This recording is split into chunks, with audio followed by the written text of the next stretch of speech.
Great. So welcome everyone. I'm Hannah. I'm the Assistant Director here at the Blue Hill Public Library. And I just wanted to say a quick hello and thank you to all of you for joining us from near and far on this virtual event.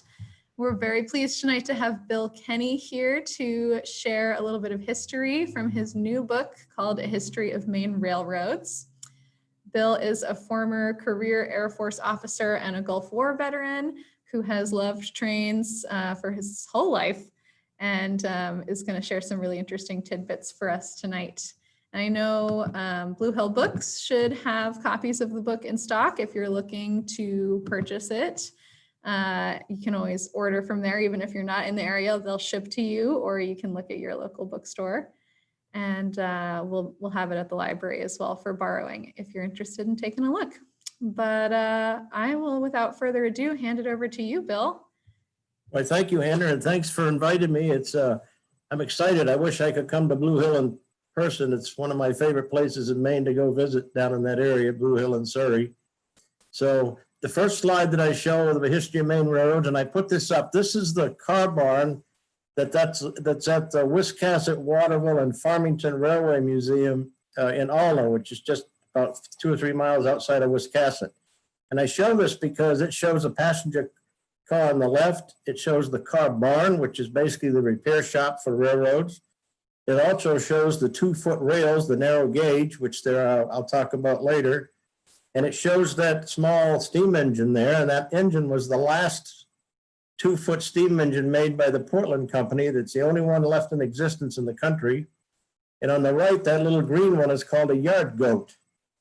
And that's just pulls the trains and the cars around, so they're moving around the yard. So this shows a lot of the things, and that's a great place to visit, by the way, but I'll talk about those a little later. But before we get started, I want to talk about the book itself. I wrote this because there are a lot of good books out there on trains. There's 2-footer books, and there are really some good books out there, but I wanted to write this from a different perspective. And this is about railroads, how they came into existence, why, what obstacles they faced, and that they're the economic engine of Maine. They were, and they're starting to come back even stronger now after a little bit of a lag. So, but you got to think about prior to 1800, Maine was basically an agrarian society. They're agricultures. They had farms. They worked on the coast and fished. They very seldom traveled outside of their own towns. The roads weren't very good, which I talk about in my upcoming book about the roads, so that helps. But to set the tone, they didn't have much of a need for it, but they did have something in Maine that was unique. We had 5 major ports in Maine, or 3 major ports in the tourist port, that were very significant. So anything that had to travel for goods to go anywhere in the country or in the world, in fact, like ice in Maine was shipped all around the world, for example. They shipped out of Portland, Sears Port, or East Port. And of course, you had the tourist trade that came in and out of Bar Harbor, which it does today as well. So to start off back then, it was kind of tough because you had people, especially the lumber industry and the timber industry and potatoes and things, they had to try to move them. Well, it's hard to move them in the rivers when the rivers are frozen over. So they had to find a way to get their product from where it was being made to where it needed to be shipped out from. Now, one of the problems they had was until the late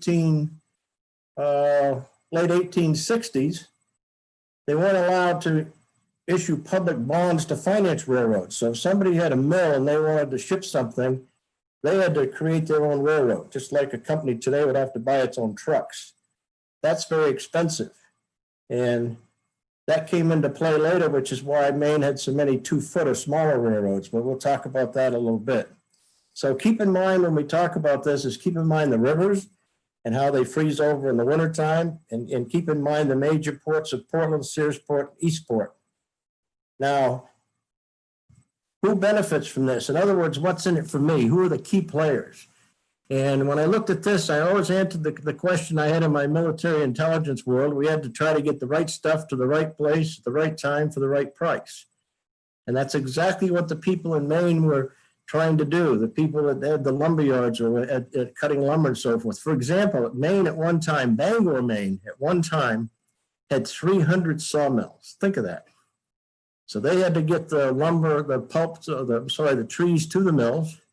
And then they had to get the end product to where it was going around the world. So they did that over the river.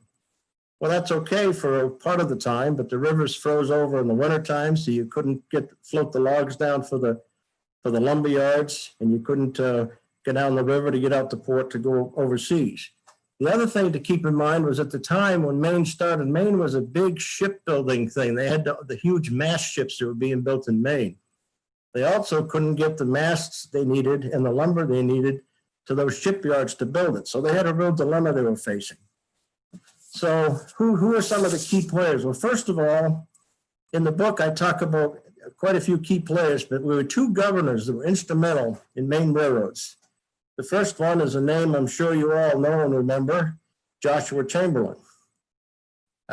He's famous for all his battles during the Civil War, but he's also famous for a huge battle in the Civil War that a lot of people don't know much about. Harrisburg, Pennsylvania was the largest hub of a rail shipping yard for all the products for the Union going south. He held off General Lee's army, not one of General Lee's generals. He held off General Lee's army who tried to take that over and disrupt the flow of goods in the Civil War. Now, that doesn't sound like a whole lot, but if you stop, and when you do your research, you found that 3,000 train cars a day were going out of Harrisburg south. So if you could stop the munitions and the products going south, that might have been a different outcome of the war. It was that significant. So there's very little people that know about that. Now, later on, when he became governor, he was instrumental in getting the law passed to allow the issuance of public bonds to build railroads. So now you could go out and sell bonds to raise money and build railroads. And that's how we got to have the Boston Maine and the Bangor and Aroostook and Maine Central and all the others. They could go out and raise money to do this. Until then, they were sort of stuck with that. The other thing we want to keep in mind was you had some other major players like the Bates at Mills in Lewiston, and another guy by the name of W.S. Libby, also in Lewiston, in Auburn area. They built textile mills based on the mills in Lowell, Massachusetts, the canal system and things like that. So what I want you to keep in mind, I talked about the rivers earlier. Keep this in mind. What did they have in common? They owned dams on the river. The dams were what produced the electricity. So later on, when we get to talk about trolleys, we'll talk about why that was significant for these dam owners that also owned the mills. But a significant thing about the Bates mills is when we talk about the St. Lawrence and Atlantic Railroad, which was later the Grand Trunk, it's kind of significant to know that Lewiston became known the Ellis Island of Maine because when they needed all these workers to work in the woolen mills there and the cotton mills there, they didn't have enough around there. So they sent recruiters to Quebec to lure people to come to work, basically to get down to work for a month and then go home or whatever, because the economy wasn't doing good in Quebec, to earn money. So they were able to travel by train to Lewiston to work in the mills. Well, as we know, a lot of them stayed, which is why we have a big French-Canadian settlements in the Lewiston area. They stayed, but that's kind of significant. The other significance about that was the first international trade agreement in the United States was a result of between Quebec, Canada, and Maine having duty-free going back and forth across the border. So that's kind of significant. So the town of Lewiston, for example, grew from about 7,000 people to over 40,000 people in that area in the matter of a few years. These people who had the dams owned the electric companies. So the electric company in Lewiston and Auburn was the Androscoggin, which later became part of CMP. And the other one up in Maine, in Bangor, Maine, was the General Electric, which ended up being Bangor Hydro, which is now Versant Power. It's still in existence, the same company. Again, they owned the dams. So they had the power to do that. Now, to start off, we had a couple of things happen in Maine. First of all, you had a man named John Poor, who founded the Portland Company in Portland, which is significant because I said they built all these railroad engines. They also built a couple of ships for the Civil War. They built cars. They built all sorts of engines for other places. So that was a significant manufacturing facility. But he was a Portland, Maine businessman. And he's saying, wait a minute, we have a problem. We can't get our product here. We can't get our product incoming or outgoing out of the Port of Portland. So he talked to the people in Montreal and said, hey, you have a problem. The St. Lawrence Seaway freezes over in the wintertime. What if we build a railroad from Portland, Maine to Montreal so you can move your things year round? Well, at the same time, business people from Boston were competing and wanted that same business. Well, he raced to Montreal and beat them up there, presented it to the Parliament. He already had a law passed in Maine to create a railroad. So he had the piece of paper in hand, and he proved to them that Portland, Maine was 100 miles closer to Londonderry, England than Boston was, and that the Portland, Maine harbor froze over less than Boston Harbor did. So they ended up getting that, and that's how the St. Lawrence and Atlantic Railroad came into being, which later became the Grand Trunk. So that was significant. So you could move things year round, and that worked and stayed that way until ice cutters came in later with the Coast Guard, and they can open the seaway year round. But for many, many years, that was the key place. Now, they not only carried freight, they carried people. We had the Cunard, what's now the Cunard ship lines, what do you call them, tourist ships, and the white tourist line were also coming into Maine. As a matter of fact, if you go to the bottom of India Street in Portland, Maine, you'll see what's now the Gorham Savings Bank building. Over the door, it says Grand Trunk Railroad and Steamship Company. You had these cruise ships coming in, like our cruises today, only they were mast type things back then, but you had all these people coming into Portland, Maine. So now they could travel by train all the way to Montreal, Canada. Now, we hear a lot about Union Station in Portland, Maine, but the Grand Trunk Station, which was right up the street on India Street, which is torn down now, was even more beautiful than Union Station. And that was one of the first ones. So that's kind of neat that they tried to find a way to build up all the industry, both with people and moving produce and products around the world. You also had another individual that I talk about in the book. His name was George Mansfield. He was in Wales he was a businessman in the Boston area, and he went to Wales one time and he noticed that they had narrow gauge 2-foot railroads over there. And he says, God, I think that would help coming into Maine or coming into Massachusetts. Actually, he came into Bedford, Billerica area first. I think I can convince these towns that can't afford their own railroads to build these smaller railroads, much cheaper, 2-footers instead of the 4.5 feet. They could connect with the major lines and you could create a business. Well, he talked Billerica and Bedford, Massachusetts into building that so they could hook up with the trains going from Boston to Lowell. It didn't work out financially and it folded. So he says, well, I'm going to use this somewhere else. So he went up to Farmington, Maine, or near Farmington, Maine. And it's what's now the Sandy River and Rangeley Lake Railroads. He brought the engines and the cars up there. Some of them went to Carver, Massachusetts, down to the cranberry bogs for the tourist area down there. So those 2-footers are still around. You can still see those actual cars. So that became the Sandy River and Rangeley Lakes Railroad, which was very significant and hooked up with the Maine Central. We're able to ship out of there. Now stop and think about it. If you've got limestones or lime or lumber or yard or whatever, and you want to ship it out, why are you going to buy a 18-wheeler when all you need is a small box truck? Well, this is the same thing with the trains. We don't need to build these larger railroads. We can build smaller ones and they'll do the job. So that's how the 2-footers came into being. We'll talk about those in a little bit. So those are significant names. So I have a whole chapter just on the key players in Maine and how they influenced the growth of the railroads in Maine. Now, a lot of people, when I ask where the first railroad was in Maine, they always tell me where I grew up. Oh, that was Bangor and Old Town. Well, that's true if you look at it from one perspective. That was the first passenger railroad. And it was called the Bangor and Piscataquis Railroad. It went from Bangor to Old Town and eventually across to Milford. So that was a regular full-size railroad, and that was a passenger railroad. Now, one of the interesting things I learned about that, when you think about passenger cars, think about what they were at the beginning. Think of stagecoaches. They were nothing more than a bunch of stagecoaches that were hooked together that had rail wheels so they could go on rail.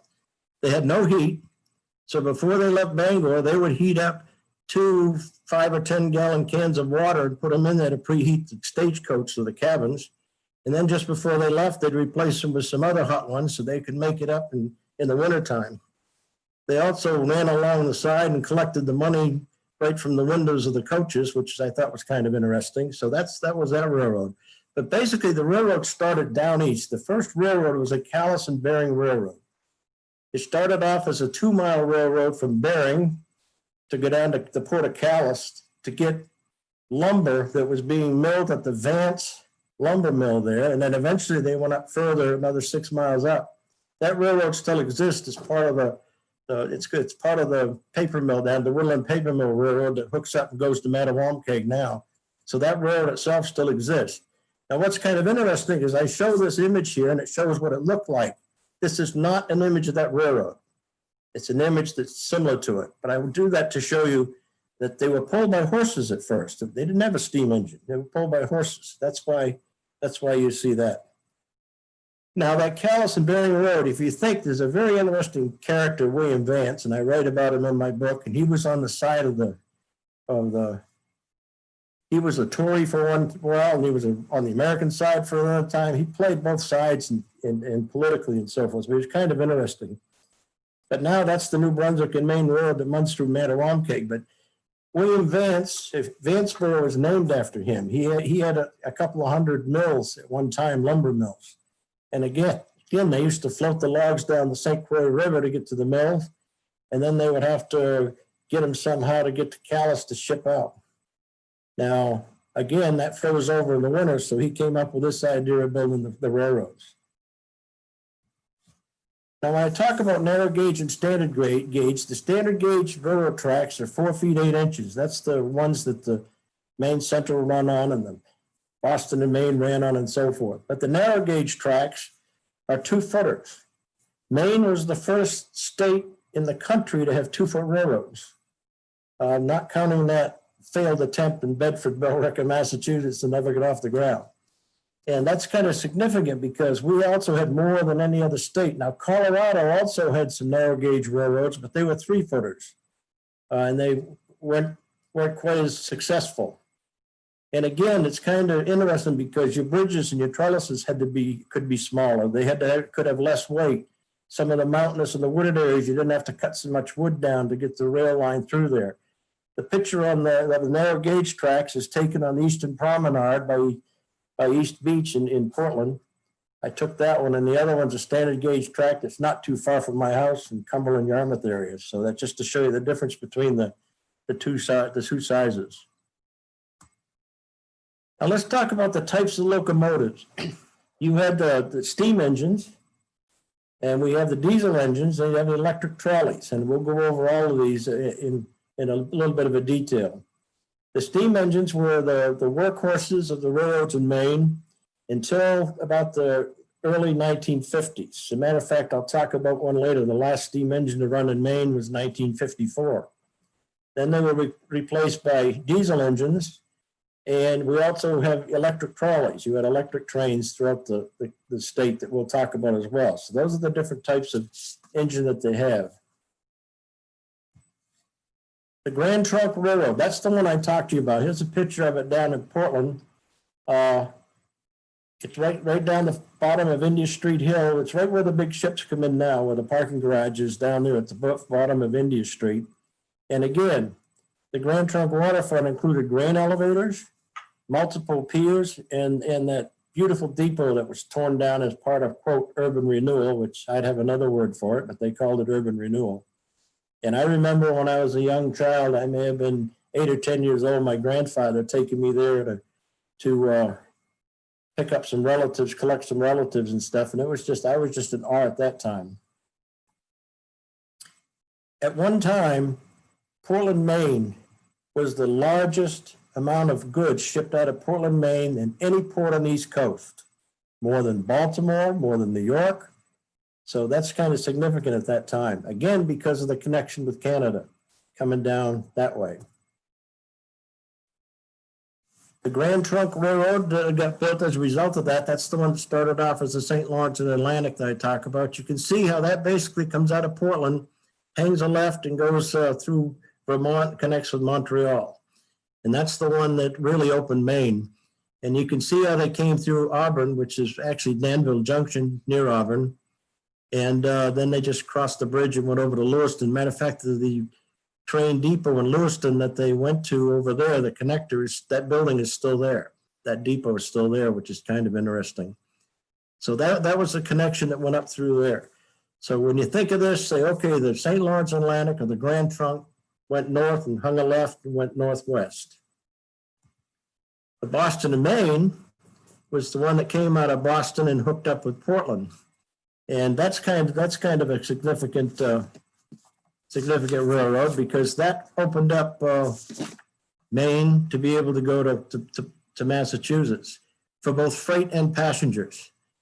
And at one time they had over 10,000 passengers a day that traveled on the Boston and Maine. So that was very, very significant railroad. It's kind of neat. This is how the Boston and Maine Railroad looked like. Now you can see, for our purposes, it basically went from Boston to Portland. It also spread out all throughout New Hampshire and touched a little bit into Vermont, but it was basically a regional railroad. So that one went north and didn't hang anywhere. It didn't hang a right or a left. It just stopped there. And the Rigby Yard in South Portland's kind of neat. It's still in existence. And I was looking on Google Earth when I was writing this book, and I noticed something very interesting. I said, gosh, that looks like a racetrack. And you can still see it on Google Earth. Right near the Rigby Yard, there was an old horse racing track. So I called on some of my older relatives. Well, yeah, we went down there and did that till they needed to build Liberty ships, and then they took that and closed it down. So I thought that was quite a bit of history that was there. That Rigby Yard still exists. That's where the new CSX Railroad runs out of, which you know maybe is the Pan Am Railroad, which you might have known before that as the Guilford Railroad. That was just bought by CSX a few months ago. So now we have railroad, without changing railroads, they could put something on a railroad in Maine and go all the way to Florida. That's significant, because if you have to change railroads, you have to pay a fee and transfer from railroad to railroad to railroad, and everybody's got to make a buck on it, so it increases the cost. So if you can deal with one shipper and not have to transload things, it's a big deal. Now, the Maine Central Railroad, which is the one I'm talking about here, the Guilford Pan Am Railroad, now the CSX, that basically went out of Portland, Maine, north. And that's the one that it's in existence today. You'll still see the cars that say Guilford Rail, and you'll see Maine Central. I saw a couple the other day that said CSX because they now own it. So I'm seeing they're starting to use some of their cars, but all the engines right now still say either Pan Am or Guilford Rail on them. Excuse me. That's the same company. It's Pan Am and Guilford Rail is the same company. So that one, if you look at it, that went north of Portland, and then it hung right. It went up towards New Brunswick, Canada. Went up to Mattawamkeag, which was a major interconnecting point. It also connected out of Bangor. It also went to the Maine Central, also went down to Bar Harbor and down the coastal way. And we'll talk about the Bar Harbor branch in a little bit. But that's, you see that one up and hung right. So now we've got railroads that come into Maine and Portland and stop. Then we got a railroad that go from Portland, Maine, and go up and go hang northwest and go to Canada, Quebec. And then we have the other railroad that goes out of Portland and hangs a right and goes over towards New Brunswick. That was significant because it heads over to the Port of St. John, which was very significant. Now, what a lot of people don't realize is Eastport, Maine, and we see it on the map here, it's a good time to talk about it, has the highest tides in the world. The tides there is 35 feet. Think of this. They have a 35-foot tide come into Eastport. When I was over to Italy, I walked down to watch the tide there, and everybody has a glass of wine, and they're walking in the sand in their bare feet, and the tide goes out about a foot. So I got a big kick out of laughing at their tide over there in the Mediterranean, but it was kind of an interesting thing. The other thing, since we have this different slide up right now, is you can also see the, well, I guess you can't see it. I was going to show the Sears Port. That was a significant port, and that's still significant today. And when I ran the railroad for Loring Air Force Base, we used to go down there and hook up and ship products out of Sears Port and bring it back up to the base. Now, Maine Central did that for us and hooked up with the Bangor and Aroostook. Unless they were munitions, if they were munitions, we brought our own trains down there and loaded them and hauled them back up directly to lowering up near Limestone. So what's kind of significant of that one is in World War II, more munitions were shipped out of Sears Port, Maine than any other port in the country to go support the war. So that was significant. And when you read the book, I don't talk about it too much in this talk, but it's kind of important when we talk about the Maine Central Railroad. I also talk about the Russian saboteur who got caught trying to blow the bridge up between Vanceboro to go from Maine to Canada. And again, Maine wasn't in the war yet. This was this was World War I. He wasn't in the war yet, but all the munitions were being shipped across to go to St. John to be shipped out. So they said, if we can blow up that bridge, we could interrupt the war supply. Well, he didn't do a very good job, and he ended up spending some time as a guest in the Hooskow in Maine. But it's kind of a neat, interesting story. So I talk about that in the book as well.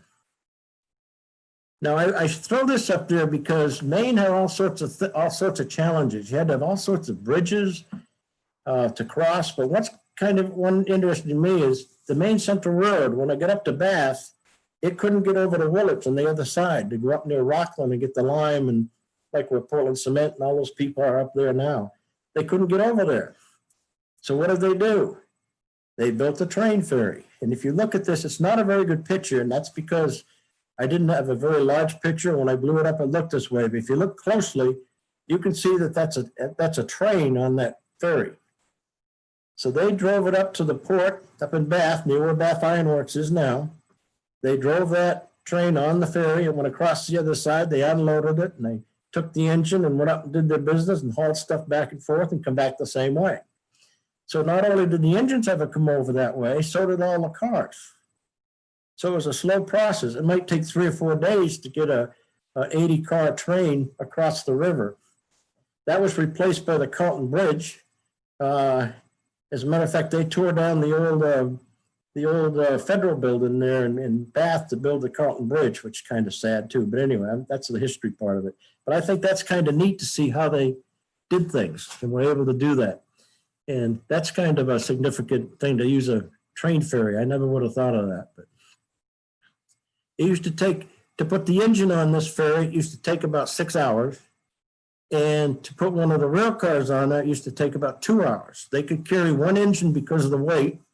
They could carry 4 boxcar type size cars because you can't see very well there, but it's like tunnel. They can go inside, so they could carry those. But it was the weight that caused them to be able to carry only the engine at a time. I also want to talk, and I show this picture about the Bar Harbor Express. Basically, I threw this slide in there because of you guys, where you're located. It's kind of neat, and it's neat. This is the Union Station in Portland, Maine. And if you look on the left, that's the engine 470, which was the last steam engine to run in Maine, which is now part of the Downeaster Scenic Railroad. It's sit on we'll talk about a little later, but it sit on a slab up in Waterville when the Maine Central was done with it. They dropped in 1954. They said, we don't want it anymore. Do you want it? And they said, sure, we'll put it downtown. And fortunately, the Downeaster Scenic Railroad over in Trenton has bought it and they've fixed it up and they're going to use it on the scenic ride. So that's when the person asked me about a museum, that's a good tourist ride to take because they have a lot of museum pieces there. And then to the other side of that, you'll see that we have an example of a diesel engine, the 707. That came out and that ran basically down what's called the Callus Branch. So it went from south out of Union Station down towards Bar Harbor. When it got to the Ellsworth area, it hung a left and went over to Callus and went over that way. So that was called the Callus Branch, which was a very, very significant, busy branch for both freight and for passengers. Steam Locomotive 470, that's the one I just showed you a picture of that was coming out of Union Station. This is a picture of it when it sat on a slab in Waterville. And again, they didn't do anything with it for years, and it was starting to get graffiti and everything else on it. So fortunately, Downeaster Scenic raised enough money to buy it, and they're restoring it and putting it on their tourist ride down there. Which, by the way, I was talking to somebody the other day, and they said that train ride may not be the greatest one to go in the summer because you see a lot of back of houses. but they say it's the most beautiful ride in the fall with the fall foliage. It's a great ride to take then. So if you get a chance, that's real close and you want to take advantage of that. 470 is only one of 3 surviving steam engines in existence today. That was built by the American Locomotive Company in 1924. It powered the last steam train that I talked about in 1954. And this gives a link to the website for Down East Scenic Rail, but that's all you got to remember is downeastscenicrail.org, and you can check it out. Go check out their museum and their tourist train. Now, Bar Harbor was kind of unique because you think of Bar Harbor at the time, a lot of very rich people were buying land in Bar Harbor. So they would bring their families up here, the Rockefellers and the Woolworths and those folks, and they would buy land in Mount Desert Island. And you had the steamships that were coming into Mount Desert Island. Well, how did they hook up with the rest of the country? By train. So they came by ferry and steamship, and they hooked on the train and mostly went up towards Portland. And what's kind of unique is if you remember at the time, Rockefellers and Carnegie still had to go to work every day in New York. So what they would do is they would drop their families off for the summer up here and they'd work during the week. Friday at noontime, they'd leave and take a train to Portland, from Boston, New York to Boston to Portland, get on the Bar Harbor Express and get down to the Bar Harbor, and that's how they got to commute to their summer homes. The Bangor and Aroostook Road's kind of neat. I talked about that Bangor Piscataquis Railroad that went from Bangor to Milford to Old Town, but you also had another one that was called the Bangor and Qatar Ironworks Railroad. Those 2 railroads combined to be what we know as the Bangor and Aristic Railroad. Now, remember I said the Grand Trunk St. Lawrence went up and hung northwest, Maine Central went and hung northeast. Well, the Bangor and Aroostook started out of Bangor and went straight north. And that became huge for shipping potatoes and lumber out of the Aroostook County down to the rest of the thing. This is where one of the other governors becomes involved. When the Maine, Montreal, and Quebec Railroad, when Governor Baldacci was governor, first of all, he was very, very effective when he was in Congress. As a matter of fact, he's the reason you have Amtrak in Maine now. He was on the Transportation Committee and the Railroad Subcommittee. And when he was a governor of Maine, they wanted to sell the railroad tracks. We want to just scrap the railroad tracks. And Governor Baldacci said, I don't think that's a real good idea. But they weren't profitable anymore. People found out, your potato farmers up there found out it was cheaper and easier to have the truck back right up to their warehouses and load the potatoes and go door to door. You can't do that with rail. Well, he was smart enough and he worked with Senator Olympia Snowe and got a bill passed, and Obama signed it to buy that track and save it. Now, he worked with the Irving Company that owned half the land in Maine and a lot of the paper mills over in Baileyville. And they bought that railroad and they operate it now. And that's in existence now. Now, the Maine, Montreal, and Quebec last June was purchased by the Canadian Pacific. So think about this.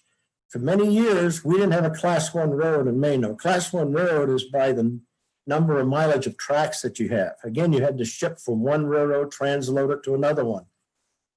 Now, you've got the Canadian Pacific that can pick things up in Maine all the way down to Bangor, and they can ship it anywhere in Canada. And they're also very predominant over up through the Midwest towards Chicago. So you've got a huge market there. Because of that, since they bought that railroad just several months ago, the freight coming out of Maine to go to Canada has quadrupled.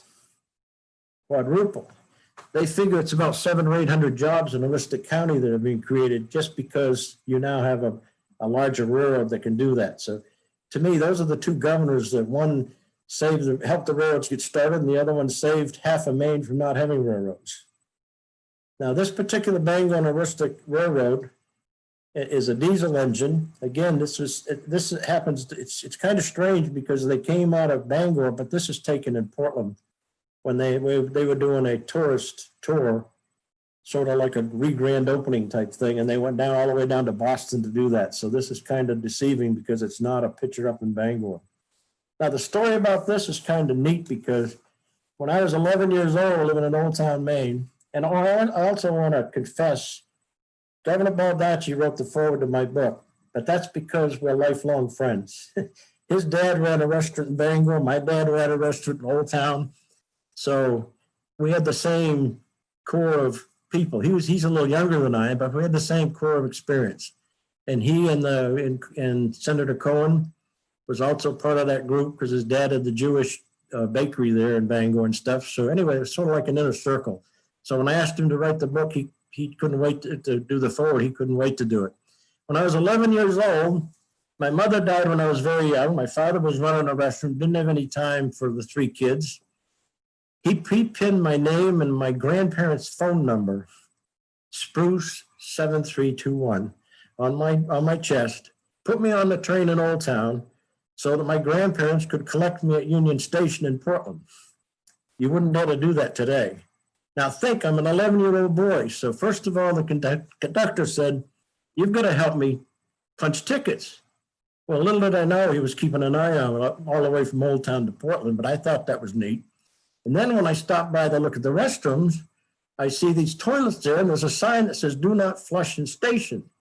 So what do you think an 11-year-old boy does? Every station we got, I went and flushed all the toilets. I just thought that's what we were supposed to do. But anyway, it's kind of neat that that's my first railroad experiences. And since then, to extrapolate on that, I've come quite a ways. During the Gulf War, I shipped more than 3 million tons of military equipment out of Europe and out of central United States for the Gulf War, first Gulf War. The tanks that were being built in Illinois and Michigan were supposed to go by rail, so they sent me out there to coordinate all that. Now, you could only put 1 tank on a C-5 aircraft, so that wasn't the way to get them over there. So we had to use ships to do that through the Navy and through the Navy's contracts with shipping industries. Well, we haven't been keeping up the rail beds very well, so I could send them partway by rail. Then I had to put them on barges and go down the Mississippi River to the Gulf, go across the Gulf, go through the canal in Florida, go up the East Coast to Baltimore, and put them on ships out of there to go to the Gulf War. That's the reason the war didn't start till January instead of August. It took us all that time to pre-position the things, but I thought that was a very significant experience. I also ran a railroad in Alaska, the Alaskan Railroad, which is similar to the one I did at Loring. It was basically to bring in coal for the power plant and that type of thing, but we also did haul some munitions in Alaska as well. I also ran one in South Korea. I ran the railroad for the Army in South Korea. I was Air Force officer, but because of my railroad expertise, they had me run the railroad, the military railroad over in Korea too, but that wasn't during the Korean War. And when I went over there, we ate at McDonald's on base. It was a little bit different than the Korean War. It wasn't that bad. I was at 7th Air Force headquarters. Now, this is a picture of the famous Bangor and Aristic Railroad boxcar. This is a picture of a model of the car that I took up to the Booth Bay Transportation Museum in Booth Bay. They've got some neat cars there that's worth walking around looking at. It's not my favorite place to go to look at railroad cars, but they do have some neat things there to look at. Now, the Bangor and Aroostook Road, again, you can see where it started. This is where it shows it goes all the way down to Sears Port. And basically, later on, the Maine Central took over coming out of Bangor to Sears Port, but basically the Bangor and Aristic ran it all the way up there, and the existing railroad today does that as well. And you can see where it heads up through Caribou, so it was very easy to hook up with Limestone Air Force Base to do our business there. So that's the Bangor and Aroostook Road. What's also interesting is in the 60s, I remember taking a Bangor and Aroostook bus up to Holton, Maine to interview with Ricker College to see if I wanted to go to college there. So I took the Bangor and Aristic Railroad bus, and it stopped at every small town. And it actually stopped, people would stand outside the road and they'd put a red flag in a telephone pole, and the bus driver would see it, he'd pull over and honk the horn, they'd come out and they'd get their ride. So that was kind of experience, except it took, I think it was 14 hours to go from Bangor to Holton. That was quite an experience. One of the reasons I didn't go to Ricker. But anyway, this is a picture of the Central Maine and Quebec Railroad that I said bought the Bangor and Aristic, and since then it's been purchased by the Canada Pacific. But that's The Central Maine of Quebec did okay. They had a bad accident in, I can never pronounce the name of it right, in Quebec, Locomotives or whatever. They had a runaway fuel cars and went down and almost burned the city to the ground. So that's kind of a significant thing. And it drove that railroad out of business, and the Central Maine of Quebec came into being as a result. And that's the one now that the Canadian Pacific bought. By the way, I saw a Canadian and Pacific train the other day. It had 140 cars. I haven't seen that many cars on a railroad since I was a kid, except for the fact that you're starting to see these skip containers now, that because one of the things Baldacci did was he opened up the port of Portland. Actually, he got it all ready to open. His successor was actually the one that cut the ribbon, but they expanded that. So now we have major freight shipping coming by containers to Iceland. And you'll see those blue skip containers. That's what they are. They go on the train. They can take them off, put them on the truck. They can take them off the train and put them on a truck. They can put them on the ship to go around the world. And I was up in Rumford, Maine when I was doing some research, and I saw all these skip containers going up there. And I said, what are they doing? They said, oh, we're picking up Poland Springs water. I said, oh, that's interesting. So they were loading the water in to ship around the world. It was coming out of there. And I said, well, it must be expensive going in there empty. Well, they don't go in there empty. They're loaded with small plastic pellets. I said, well, what do they use those for? To make the plastic bottles that the water goes in. So I just was amazed at how they've managed to take a business out of that. So that port down there, that cargo port, is significant. The container port in Portland is doing a huge business now. It's the fourth largest on the East Coast now. But again, that's kind of significant. And as a result of that, they figure it's been about 1,700 Maine jobs that have been created in the past 5 years as a result of that contract with Imeskip. So it's working well. They're actually spending money to improve the port now. Now let's talk a little bit about trolleys. Trolleys were kind of interesting because remember what I said way back is all these people that, some of these significant key players own dams. Bates owned a dam in Lewiston. The Bangor Hydro, or back then GE, owned the dam in Bangor. So they've got all this electricity. What to use for? Only 15% of the homes at the time had electricity. This is actually the first electric railroad car in Maine. It was in Bangor in 1889. They had all this electricity to use. So they said, you know, we can find a way to use this. If we can build commuter trains, trolleys, we can start spreading out so that people can start commuting from town to town to go to work. And also at the same time, think of yourself in Portland, Maine. You're living in a 3-decker. You have no electricity. You have no air conditioning. It's stifling hot in the summer. So if we have these trolleys, we can build trolley parks. So they built Riverton Park out there where for 10 cents, you could get on the train on a Sunday and take your family for the day and go out to one of these, go on the merry-go-round or to go watch the band or whatever. They had one that was in Cumberland, Maine. They had one that was in Brunswick, Maine. They had one that was in Scarborough, Maine. So they started building these parks, trolley parks, where people could go. Again, they're creating business for themselves. They also started electrifying transportation. Now think about this. From now, you can start to go from one place to the other. Now, the first 90 communities in Maine had trolleys. 90, not too many down around where you were. The shortest one was in Paris, Maine. It was 2 miles long. The longest one was, what was the longest trolley? It's 142 miles long. That went between Lewis, Augusta, and Waterville. The most successful was the Portland, Lewiston interurban. Now, why was that the most successful? First of all, it connected Maine's 2 largest cities. So somebody could get on a trolley in Lewiston, Maine and go to work in Portland or vice versa and commute. So that started creating suburbia. You no longer had to live in the same town you worked in. People were commuting. That was only 40 miles long, but it was an express. It only stopped at West Falmouth, Gray, New Gloucester, Upper Gloucester, and then Danville or Auburn, if you will. So that's all it did. It was an express train. So people could use that as a commuter train. The longest trolley again was the Lewis and Augusta Waterville. The first one was built by Bangor Railway and Electric Company. You know it as Versant Power. And it's still in existence. That was 57 miles long. That was the first one. Now that served Bangor, Brewer, Old Town, Orono, Hamden, Charleston, Winniport, Kenduskeag, Glenburg, and Corinth. So think of it now. You got the hub of Bangor. It's like a spider web. It went north, south, east, and west so people could start commuting. Now these trolleys also carried freight. They weren't just all passenger trolleys. So you can now start moving product this way. And as a result of that, they also started electrifying more homes, putting electricity in homes. So that started to grow the suburbia. You no longer had to work in the same town that you lived in. You could actually go a town over or whatever. So I think that's kind of interesting. We also had the first international trolley in the United States.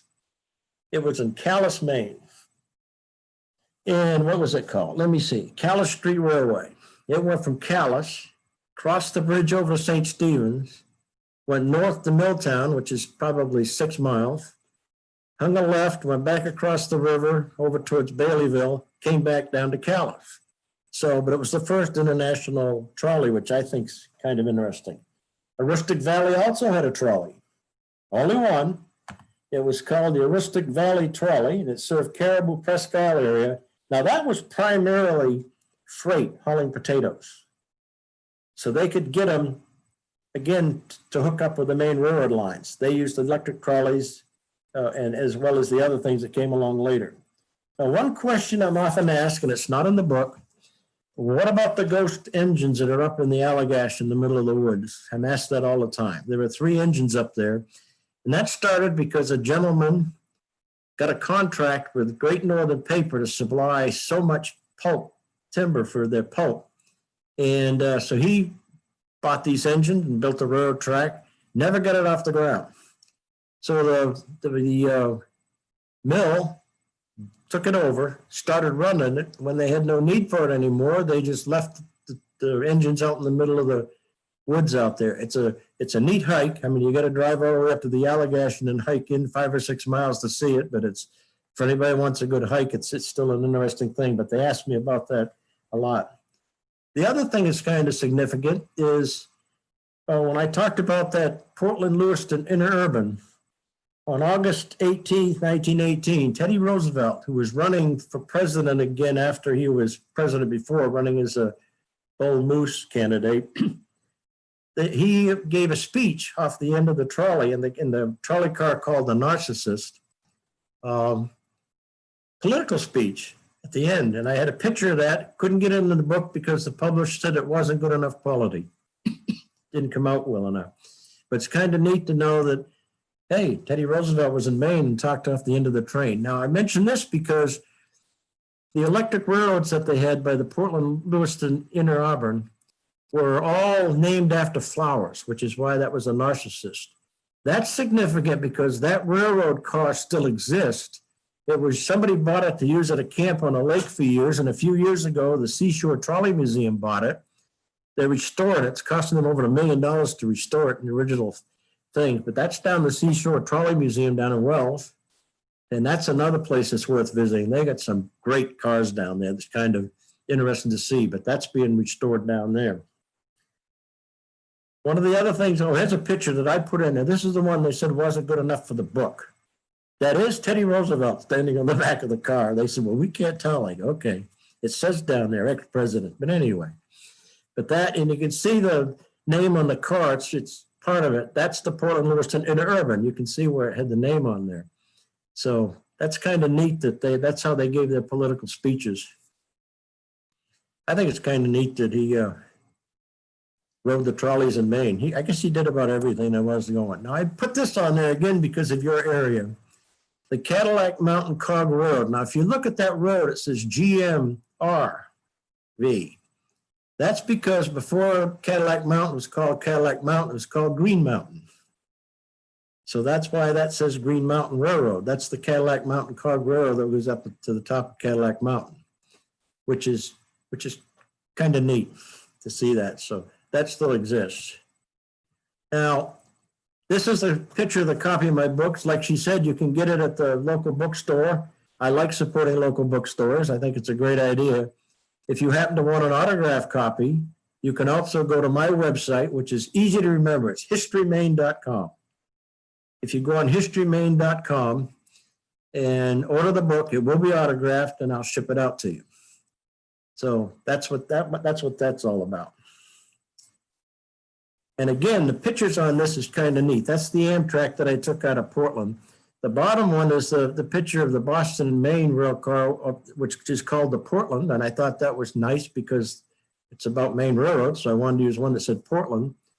The one on the upper left, that's the Callus International Trolley out of Callus, Maine. The one on the left is the Mason's Wreck. That's a train wreck for the Waterville, Wiscasset, and Farmington Railroad when it had their major wreck and stuff, which I talk about in the book. That's kind of neat. I gave a talk up there this summer. We rode the train out to that location where it's a 2-footer. That's the one I showed the barn at the beginning of the slides. And we went out to where that wreck was, and everybody had a picnic, and I gave my talk and stuff. And so they sold some books. It was kind of an interesting thing, but that's kind of it. They call it the Mason's Wreck because there was a bunch of Masons on the way to a meeting, and that's where they wrecked. Now, here's a trivia question. Where did the Waterville, Wiscasset, Farmington Railway end? Everybody misses this. It did not end in Farmington, Maine. It ended in Winslow, Maine.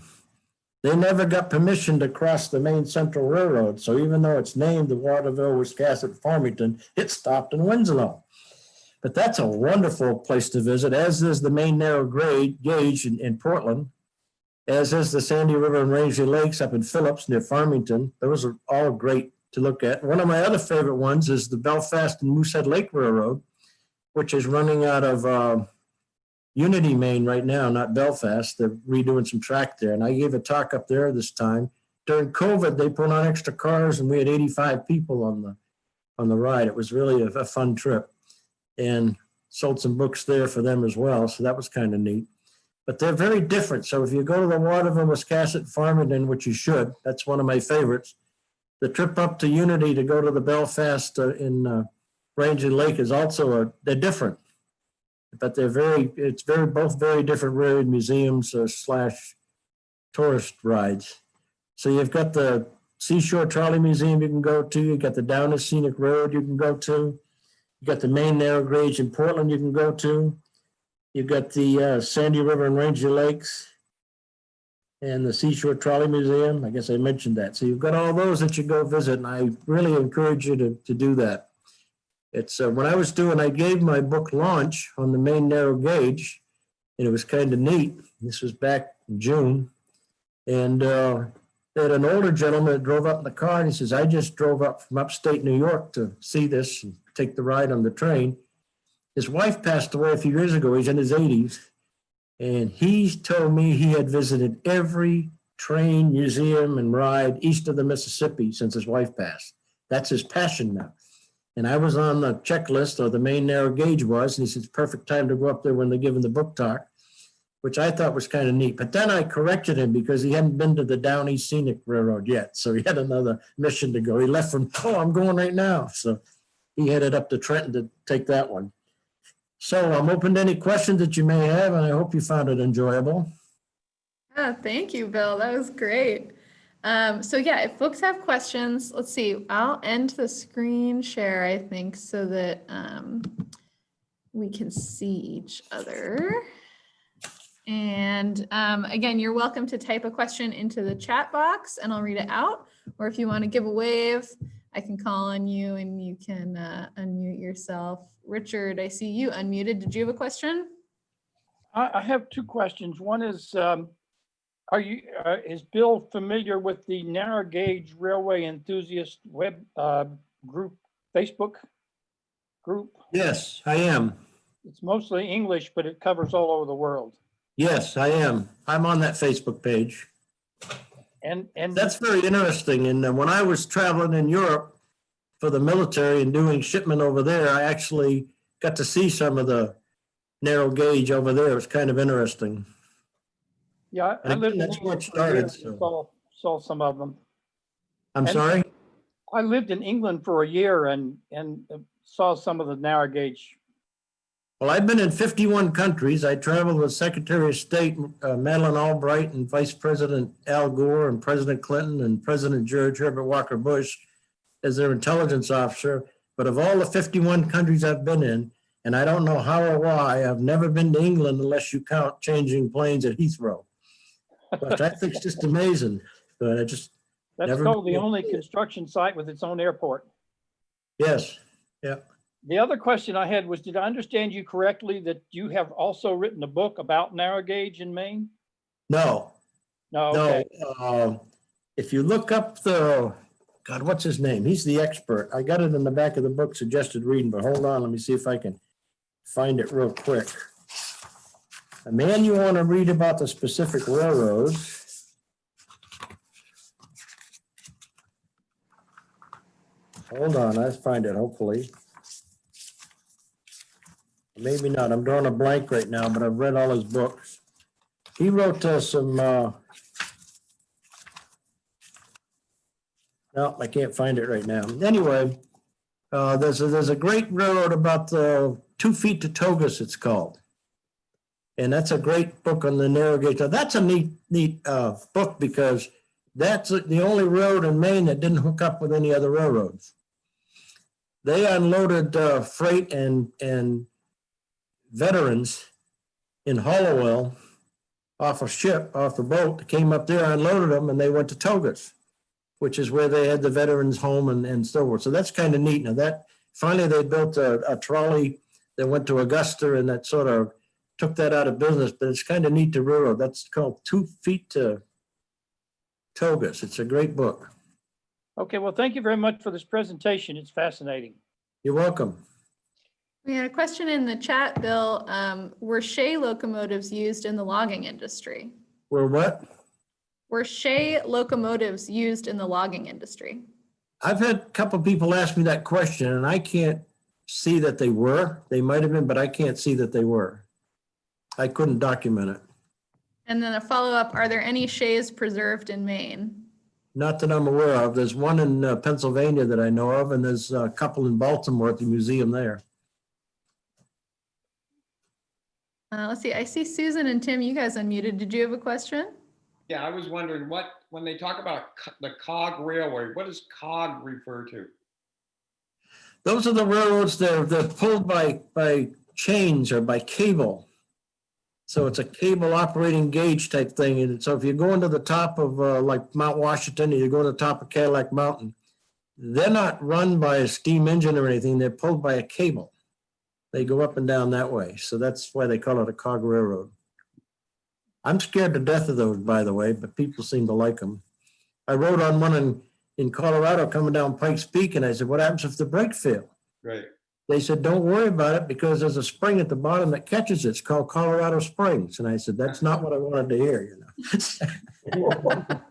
But they do have a mechanism that it reminded me of the soapbox derby. They have a mechanism that comes out and actually spreads the wheels and like drags to slow it down. So they do have a mechanism to do that. But even though I was in the Air Force, I'm not a great person when it comes to heights like that. So Another question from the chat was, did you ever run across some of the names of conductors for the Rumford to Portland run? Randy says, my grandfather conducted on that run. His name was Lacey Judkins.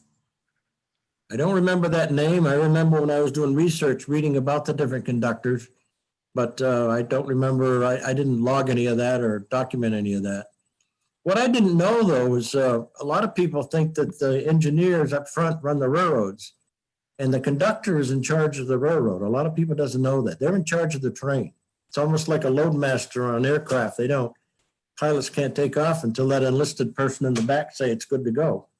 So it's kind of interesting to find out that the conductor actually ran the railroad.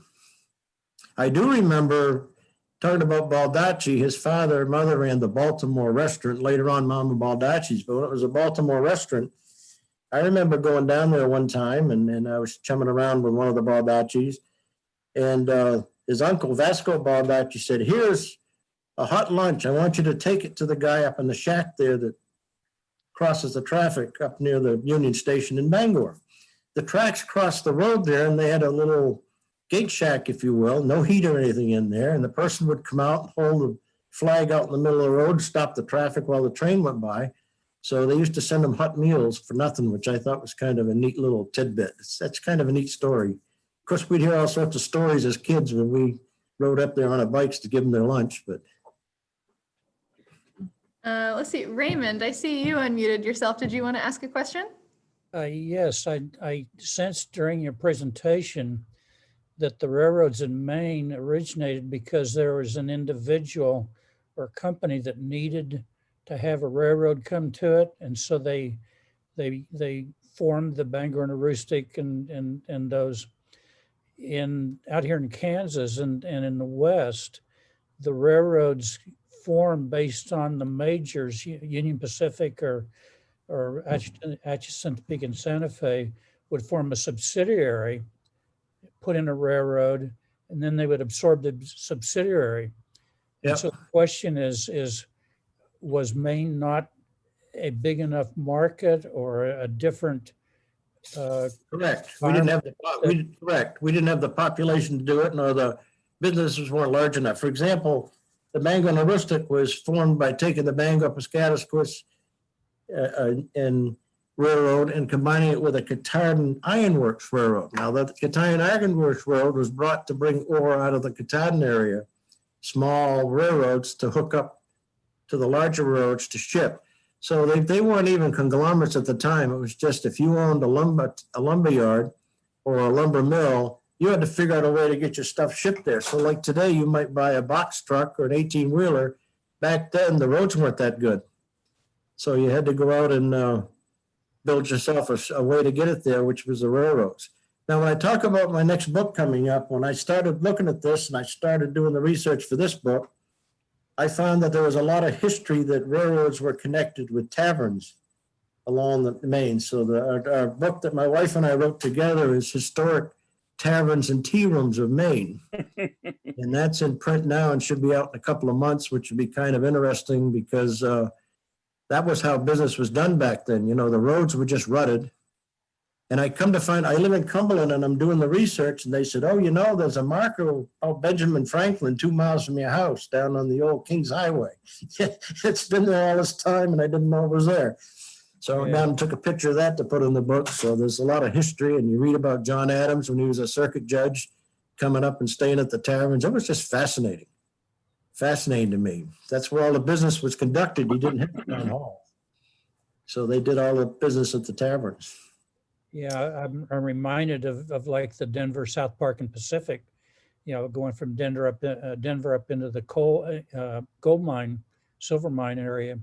And it was basically driven because Union Pacific wanted to get up there, but they formed a subsidiary so they wouldn't expose the home railroad to the risk. What's kind of interesting that you mentioned that. I lived in Colorado for 4 years. My son and his wife decided to have a granddaughter for us. So we went out there for a while and lived there until he got relocated to Texas. But when I was out there, I was interested in railroads, obviously. And I had a friend of mine who actually retired. I don't know what the hell you call him. He was a manager that scheduled all the engineers that worked on the railroad for Union Pacific. And he was out of Kansas City. And he moved to Broomfield, Colorado, where I was, to retire. We played golf a lot together. And he says, you know, Union Pacific's in financial trouble. I said, really? Why is that? He says, well, look at Wyoming and Montana. Okay. You see all those coal trains coming out of there? Yeah. They own them. All that coal was coming out of there. And guess what? They bought the coal mines. And the coal mines are going away. The business has dropped by 80% in coal out there. So he says they are hurting financially because, you know, they tried to do this backward engineering stuff. Said, oh, we have the trains, we'll ship the coal, we'll buy the coal mines, we'll do it all. So that's significant. He says that doesn't sound like much, but he says out of the Kansas City office for Union Pacific, 40% of their business was coal. And that just surprised me that Union Pacific, as big as it is, would be having their own stutter steps in business. But I guess that's the way things happen. But yeah, I live like 5 miles from the Kansas Pacific line that goes from Kansas City to Denver. And when I moved here 10 years ago, you know, there were trains every 2 or 3 hours coming through. And now if we get one train a day, I'm surprised, Yeah, so Yep. it's really dropped off. it's amazing. When I was in the Air Force, I was outside Omaha, Nebraska at Headquarters Strategic Air Command, and I went up to see the Union Pacific Logistics Control Center there, with how they keep track of all these. You see these box cars that belong to all these different trains, how they keep track of them. Well, they're all electronic. When they come into a station and stuff, they go by a thing and it reads the barcode like thing on it. And it goes back and it bills the company that used it and says, we can have a box car that we haven't seen for 12 years, but it's still earning us money somewhere. So I was always amazed how they did it. But when I went to visit their command center, and this was back in the mid 80s, they probably had 30 or 40 huge 25-foot screens on the wall that they were keeping track of all these different things. And I was just blown away. It was amazing. John, you looked like you had a question. Yeah, I had we have a small railroad actually here near Ellsworth, Hancock, that actually now is owned by a conservation, I think, Frenchman's Bay, and it goes into the woods. It was a narrow gauge, and you walk along the railroad and go over, and it's all been taken over by trees and stuff, but I think it might have been owned by a company that did mining or something. Yes, they did copper mining. Copper mining, yeah, because the water is blue around the area. Yeah. Yeah, there's quite a bit of pollution as a result. Blue Hill used to have some significant copper mines, and that whole area had some significant copper mines there. Problems as a result later on, but that's what that went to. Okay, I feel that's what I was wondering because I know It was Callahan Mining Company owned it. Okay. There's another big mining company too that's copper mines, but Callahan owned that one. Mhm. I actually walked out there with a former district manager for Callahan Mining, but he didn't want to show his face around town because they had his picture on a poster, I guess. That he's not a very welcome guy because I guess they left a mess when they left. Wow. Yes, Steve has his hand up. Sure, go for it, Steve. Thank you. That was an outstanding lecture. Thank you very much. I was intrigued by your description of passengers going from Ellsworth to Bar Harbor. Did they go all the way by train to Bar Harbor, or do they have to take a ferry halfway down? They went all the way down to Bar Harbor to actually Steamship Wharf, right down there, basically where the ships come in now, at the foot of the hill by the Bar Harbor Hotel there. When you come into Bar Harbor down the hill where the cruise ships come in now, that's where the rail line went. I didn't realize that. To Union Station in Portland. What's that? I said, I didn't realize that. I thought they disembarked halfway down and had to take a ferry boat down. Well, they did for a short period of time, but they finally built a bridge over there and went there, and then it sort of dried up. As a matter of fact, Rockefeller was one of the significant financiers to get that bridge built. So, and that was a lot of that was lost as a result of the Great Fire down there. Yeah, went right up. Burn up, several trestles got burned up, so I don't think they ever rebuilt it. I went to Colby from 50, I graduated in 61, and we went by the 470 every day, walking up to classes. And I bet I know where you went for Chinese food too. You went to the Jefferson. We went to, hey, we sure did. There you go. We restaurant people stayed together back then, yeah. We were closed on Mondays, so we went down there for Chinese food. So it's, There you go. yep. Oh, one last bit for you. I worked one summer in Mount Washington by the Cog Railway, and great stories of as they built the Cog Railway, the Canadian laborers got to the top of the hill. When it was time to go back down to the bottom at the end of the workday, they didn't walk down. They got on a board, and the board had cleats on the inside of the rail, and they slid down the track. They had the little lever, but they could they go about 65 miles an hour down on these boards. Only one man was killed in the years they did that. Yeah, I bet. That's a neat ride to go up Mount Washington to look around and stuff. It's neat up there.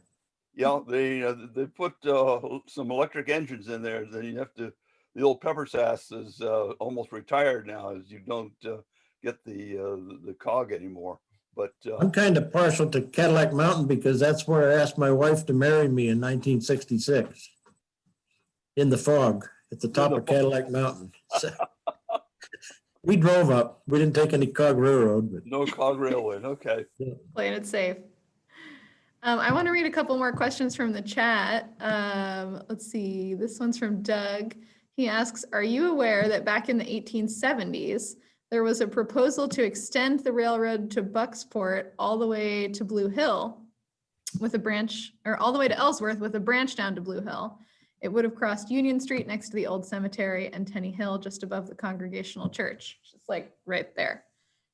From what I understand, the plan was never fulfilled because the funding ran out. I don't know whether any of the right-of-way was ever constructed, but I think there's evidence some of it may have been. yeah, they did do some clearing on that, and they ran out of funding, but they also ran into some legal issues about people not wanting to cross their land, and they just gave up the fight. But it was going to go, which is kind of neat because in my book about taverns and tea rooms that's coming out, I talk about the Surrey Playhouse and all the famous tea rooms that were there, and there was a lot of history around that area, and you had enough tourist industry at the time that I thought the railroad would actually made sense to come in out of Ellsworth to go over that way. So when I lived in Bucksport for a while and drove to Veazey to work, I crossed the railroad tracks 13 times. But when I was taking flying lessons and I flew over it, I said, the damn railroad's straight. It's the road that keeps turning and crossing. There was only one crossing they really needed. So. We also had someone ask, is the cog railway up to Mount Washington the former train that ran up Cadillac Mountain? Yeah, I don't know if it's the original, it still runs, if that's your question. Yeah, someone else was saying they think, yeah, the You can engine always that ran think up that all these Cadillac was trolley purchased by. downtown by Harbor too, but that's not really a trolley. It's just a bus type trolley. Yeah, if I can jump in there, Yeah. I've little research that I've been doing. I've heard or read somewhere that original Cadillac Mountain Cog rail system was transferred over to Mount Washington after. Really, I hadn't heard that. After it That would stopped make sense service. because of the time years. That would make sense, but I'll have to follow that up. Yeah, and I haven't quite double checked that. I guide hiking tours up in Acadia, and so that's part of our narrative as we go up Cadillac. And our guests always ask, where was this cog railway anyway? And I said, well, it's gone now, but it was here. You can actually see some of the track if you walk around the trails. Yeah. On the ridge trails, yeah. Interesting, but that might make sense because the timing, the years that what Mount Washington was built, it might make sense. It'd be worth doing some research. Yeah, I've heard that they bought it at Mount Washington, or somebody over there in the. It would make sense. What's kind of interesting is when you look at the Maine Central Railroad, and I didn't mention at the time, they didn't build hardly any track at all. They bought dozens and dozens of smaller railroads and put them together into this network called the Maine Central Railroad. And it's kind of neat because I have a friend of mine that I play golf with who's a retired chief engineer for the Maine Central Railroad. He says, I have 40 years worth of employee monthly magazines for the Maine Central. So he loaned them to me and I went all the way through there and looked at them. Of course, you had to read about my daughter Sarah's graduating from high school and all this sort of stuff because it was made for the employees. But one edition that I have listed a list of all the railroads that Maine Central bought to become the Maine Central. I thought that was significant enough that I put it in an appendix in the book. So you can go in there and see all the railroads that they gobbled up to become the Maine Central. So I think that's kind of interesting. I've been on the Cog Railroad at Pikes Peak. Yes, it does. Fits into the tooth thing. That's right, it does. It's almost like a roller coaster. I saw the question. It's almost like the roller coaster when you're going up. It has the teeth that pulls it up, and it has a cable to stop it from sliding back down. So he's exactly right. Whoever that was that piped in, thank you. And Wayne had another question. He says, miniature railroads have been popular in England for a long time. Are there any such steam railroads in Maine? What do you mean by miniature? They're real small, like you go over into New You Hampshire. want to speak up, Wayne? Can you unmute yourself? Little ones. I don't know what he means by miniature railroads. Let's see. I can answer part of that question. Okay, The two things about 2-foot railroads. Number one, the first 2-foot railroad in the United States was actually in North Carolina. I live in Tennessee, about 40 miles from where the first 2-foot gauge railroad was in Marshall, North Carolina, about 1875. you sure it was 2 foot, not 3 foot? It was 2 foot. Okay, But but the question is I think it's pronounced Festinanog Railroad in Wales.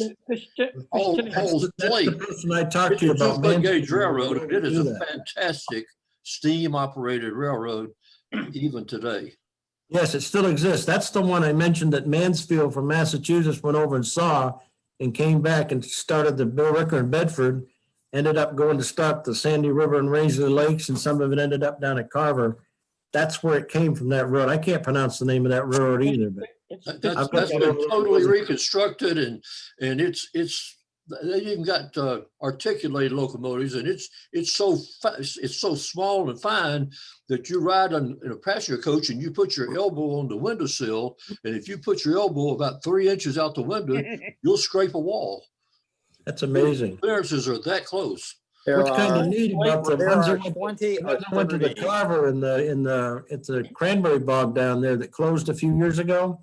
That's Edaville. That's I rode the Edaville Railroad in 1950. That's starting up again, and it's Oh, going to really? be a Thomas the Train Railroad tour for the kids, an attraction for the kids, because the kids are hooked on Thomas the Train. So that track still exists, and they're trying to get that going. I think that would be Is a that great the thing. Smoky Mountain Railroad you're talking about? What's that? Is that the Smoky Mountain Railroad you're talking about? No, this railroad was down on Cape Cod, real near Plymouth. Oh, okay, A okay. fellow named E.A. Atwood bought up a lot of the equipment in Maine in 1940 and brought it down to his cranberry farm, bog, and Right. built a big loop of track that he actually hauled cranberries on and passengers. Yeah, And a they lot put of the comp- 2-foot equipment that's in Maine now was salvaged from that railroad down in Maine and brought back to Maine. That And all railroad those- down in most of Cape those- Cod has one of the Zephyrs, the old That's Zephyr right. Streamliner engine. That's one of the Boston Maine original Bud cars. That's right. Yeah, and the Festiniog Railroad in Wales was originally a slate train.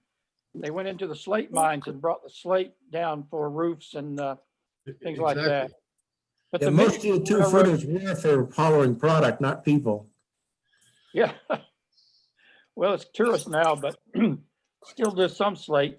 But the miniature railroad that someone mentioned, it's a small railroad. There are a number of them in England where the engineer sits on a seat over the engine actually, but it's a steam operated engine.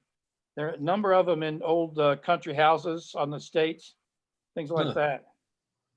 Is that what you were talking about, Wayne? I think you've got yourself unmuted now. Yes, yes. The Rodney and Dom Church near Dover is a 10-mile line, probably the most famous in England. I'm just curious if there's anything like that in Maine. I've only seen the replicas, like if you go to Santa Claus Village or over in New Hampshire, they've got one, but they sit on top, but it's just a small fake train, but. There was a small miniature train like that. A famous actor who portrayed Sherlock Holmes in Connecticut had a miniature train on his estate. William Gillette. Yes, Yes, Yeah. William Gillette, yeah. I don't And think of it course, still operates, but it was there. Of course, I'm involved in the live steam hobby, and I'm sure there probably are several layouts in Maine. The largest one, of course, is in Oregon. It's 20 miles of track called Train Mountain, but that's even smaller. That's on the other side of the Mississippi. Yep, that's right. There's One of also the- a miniature train in narrow gauge up in Cumbria, close to the Scottish border, and I can't remember the name of it right now. It's on the west coast, above Morecambe Bay. But I can't remember the name of it. I'd have to look at a map. See, I've got to get to England.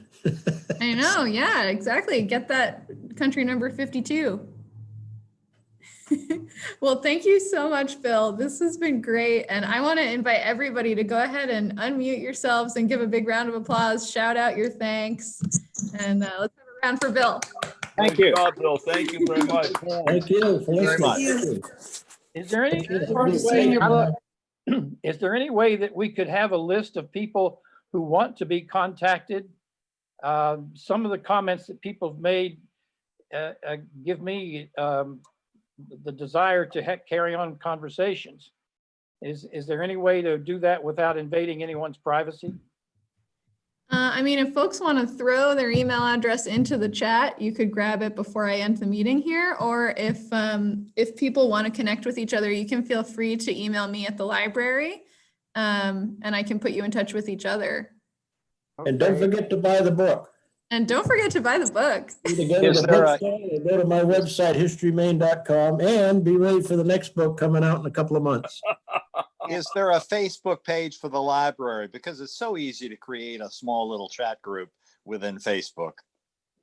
Yeah, I don't know that we'd have it. The library does have a Facebook page. I don't know that it would necessarily be under the auspices of the library to have like an ongoing thing, but I'd be happy to connect you all with each other if you wanted to form your own group. Be so easy to create a Interest of Maine Railroads Facebook group. I've done that for the live steam group I have in South Carolina. Yeah, well, I'll toss my email address in the chat there. So if anyone wants to connect with each other, you can just drop me a line and we'll figure out what the best way to move forward would be. Where is this chat? Is it going to be on the screen here? Yeah, it should be. If you look near the bottom of your Zoom call, there Yeah. should be a little icon that says chat. It might be hidden underneath something that says more, and you can look there. But I can also include my email address in the follow-up. I'm going to email everybody who was registered with the recording tonight. So That would be great. If you don't see it there, you can write me back when I send that out, probably tomorrow. Okay, wonderful. Thanks so much for organizing this. Yeah. Yeah, thank you, Thank Bill. you. Thank you, Hannah. Appreciate it. Thank you. Yeah, great Thanks so job, much Hannah. for Thank you. coming. Bunch of old white guys, huh? Yeah, You heard me. thank you. All right. Have a good night, everybody. You too. Bye, thanks.